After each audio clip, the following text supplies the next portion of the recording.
Таза Қазақстан акциясы жалғасуда.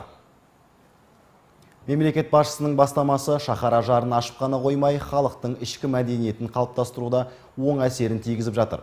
Бұл жолғы тазалық жұмыстарына Оңтүстік Жарық Транзит жауапкершілігі шектеулі серіктестің қызметкерлері белсене атсалысты. Қошқарата бойындағы жарық шамдардың тозығы жеткен, жер асты жүргізілген электр желілері үзілген. Оңтүстік Жарық Транзит жауапкершілігі шектеулі серіктестігі қызметкерлері желіні жаңартып, күйген лампаларды ауыстырып берді. Мұның барлығы қала көркіне қосқан үлесіміз дейді. Жұмысқа қатысып отқан біздің Әл-Фараби ауданының қызметкерлері электр тарапынан қарайтын.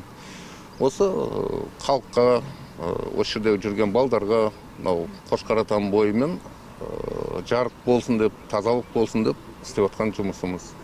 Енді осының бәрін ұйымдастырып отқан Оңтүстік Жарық Транзит директоры Махамбет Айдар Кеңесбекұлы.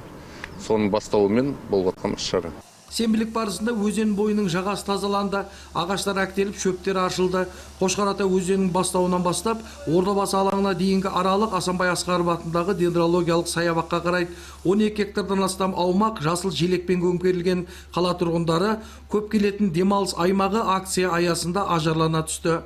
Әл-Фараби әкімшілігі, одан бөлек Оңтүстік Жарық Транзит мекемесімен бірлесе отырып, оның ішінде біздің де жұмысшылар бар, бірлесе отырып сенбілік жұмыстарын өткізіп жатырмыз.